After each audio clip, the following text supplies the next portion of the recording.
Hello বন্ধুরা, জয় গুরু দাস কিচেনে নতুন আরেকটি ব্লগে তোমাদেরকে স্বাগত। আমি আজকে বানাবো ডাটা আলু দিয়ে লোকাল মাছের তরকারি।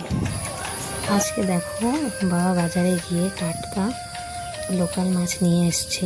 মেয়ে খেতে পছন্দ করে বলে, মেয়ে মাছ মাংসটা একটু বেশি পছন্দ করে, তাই বাবা গিয়ে মাছ নিয়ে এসছে। আমার শাশুড়ি শ্বশুরমশাই কিন্তু মাছ মাংস খায় না, ওরা সুস্থ নিরামিষ খায়।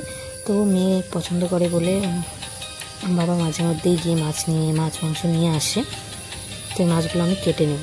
এটাকে আমরা বলি, এই যে এই মাছটা আছে এটাকে আমরা বলি জাপানি পুঁটি, আর এটাকে বলি আমেরিকান রুই। তো জানি না তোমরা কি বলো, আমরা এটাই বলি। তো এখন আমি মাছগুলোকে কেটে নেব। কাটাটা তোমাদেরকে দেখাতে পারছি না, কারণ আমি এক হাতেই ক্যামেরাটা ধরে রেখেছি, এক হাতে তো আমি মাছ কাটতে পারবো না। তো এখন আমি মোবাইলটা রেখে মাছটা কেটে নেব। তো মাছটা কাটা আমার হয়ে গেছে, দেখতেই পাচ্ছ। আর এই বড় মাছটার ভেতর থেকে দেখো কতগুলো তেল বেরিয়েছে। তো এখন আমি এই মাছগুলোকে ভালো করে ধুয়ে নেব।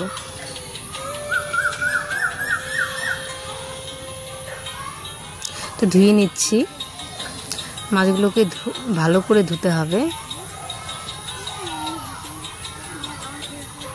তো মাছগুলো আমার ধোয়া হয়ে গেছে। এখন আমি মাছগুলোকে নিয়ে যাচ্ছি ভাজার জন্য। তো নিয়ে চলে এসেছি, আর এখানে লবণ হলুদ দিয়ে আমি মাছগুলোকে ভালো করে মেখে নেব।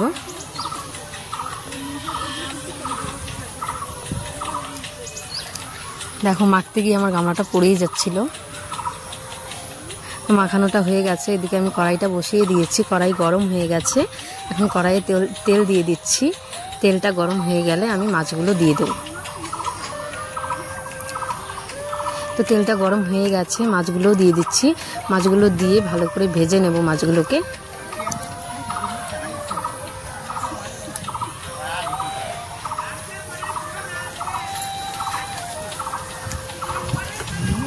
তো মাছগুলো দেওয়া হয়ে গেছে, দেখতেই পাচ্ছ।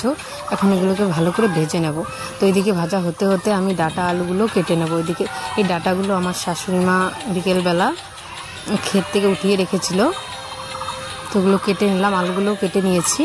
এখন ধুয়ে থালাতে রেখে দিচ্ছি। তো ওগুলো কাটা ধোয়া করতে করতে আমার মাছ ভাজাগুলো হয়ে গেছে। তো এখন আমি মাছগুলোকে নামিয়ে নেব।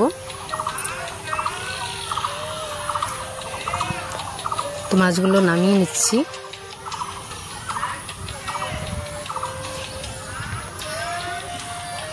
মাছগুলো নামানো হয়ে গেছে। তো এখন ওই তেলটা যে ছিল সেই তেলটাও ভেজে নিচ্ছি ওই তেলের মধ্যে দিয়ে। তো তেলটাও ভাজা হয়ে গেছে। এখন আমি সম্বাস দিয়ে দেবো ওই তেলেই। সম্বাসে দিয়েছি পেঁয়াজ আর একটা টমেটো কুচি দিয়ে সম্বাসটা ভালো করে ভেজে আমি ডাটা আলুগুলোও দিয়ে দেব।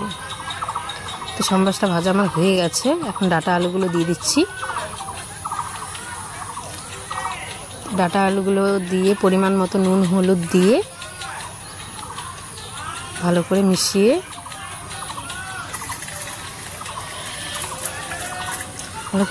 নেব। মেশানোটা হয়ে গেলে আমি এখন ঢাকা দিয়ে দেব। তো ঢাকা দিয়ে আমি 5 মিনিট রেখে দেব। 5 মিনিট পর ঢাকাটা খুলে দেব। খুলে আবারও ভালো করে ভেজে নেব।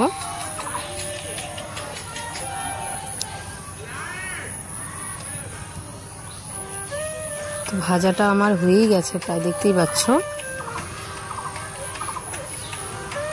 এখন আমি মশলাটা দিয়ে দেব।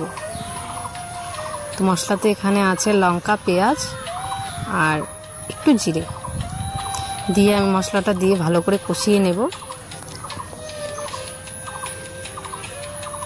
তো এইভাবেই আমি কষাতে থাকবো 5 মিনিট ধরে, নেড়ে চেড়ে কষাতে থাকবো ভালো করে। তো কষানোটা আমার হয়ে গেছে। এখন আমি জল দিয়ে দেবো ঝোলের জন্য। তো ঝোলটা আমি একটু বেশিই দিচ্ছি, কারণ পাতলা ঝোল করবো তো, তাই। এই গরমের দিনে এত মাখা মাখা ঝোল কেউই পছন্দ করে না আমাদের বাড়িতে, পাতলাটাই পছন্দ করে। তো ঝোলটা ফুটে গেছে। এখন আমি মাছগুলো দিয়ে দিচ্ছি। মাছগুলো দিয়ে একটু নেড়ে দেব।